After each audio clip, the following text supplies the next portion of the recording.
দেশের স্বার্থ রক্ষার জন্য বিভিন্ন দেশে, পৃথিবীর বিভিন্ন দেশে আমাদের দূতাবাস আছে, তাই না?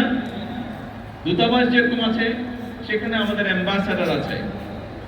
এই যারা অ্যাম্বাসাডার আছে তারা দেশের বিভিন্ন বিষয় নিয়ে কথা বলছে, বাংলাদেশ সম্পর্কে বিদেশের সামনে তুলে ধরার চেষ্টা করছে। আমি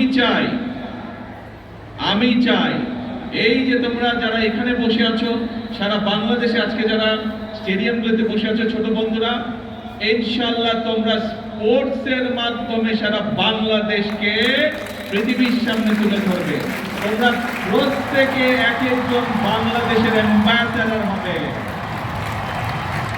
তোমরা প্রত্যেকে এক একজন বাংলাদেশের অ্যাম্বাসাডার হবে। পারবে?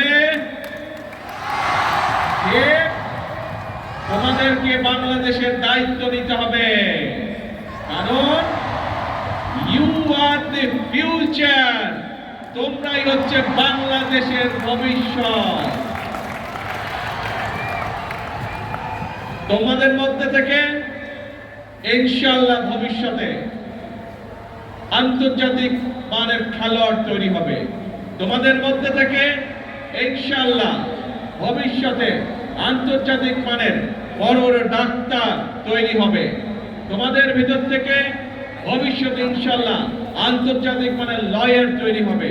তোমাদের মধ্যে থেকে ভবিষ্যতে ইনশাআল্লাহ আন্তর্জাতিক মানের ইঞ্জিনিয়ার তৈরি হবে।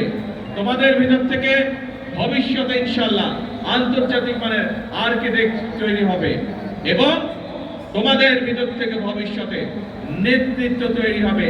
এই দেশকে তোমরা নেতৃত্ব দিবে, তোমরা সামনে এগিয়ে নিয়ে যেতে হবে। তোমাদেরকে পারবে?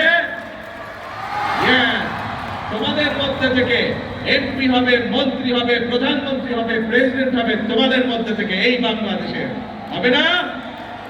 ইনশাআল্লাহ। এখন বন্ধুরা আসো আমরা আবার খেলায় চলে আসি। পড়ালেখা তো সবাইকে করতে হবে, পড়ালেখা কিন্তু মাফ করা যাবে না, কিন্তু পড়ালেখার পাশাপাশি প্রত্যেককে খেলতে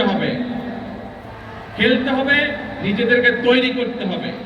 মনে রাখবে, তোমাকে ঠিক করে নিতে হবে তুমি কি করবে, এবং তুমি যখন নিজেকে ঠিক করে নিতে পারবে, নিজের লক্ষ্যকে স্থির করে নিতে পারবে, তখন তুমি সেই টার্গেট অ্যাচিভ করার জন্য সেই সামনের দিকে তোমাকে এগোতে হবে।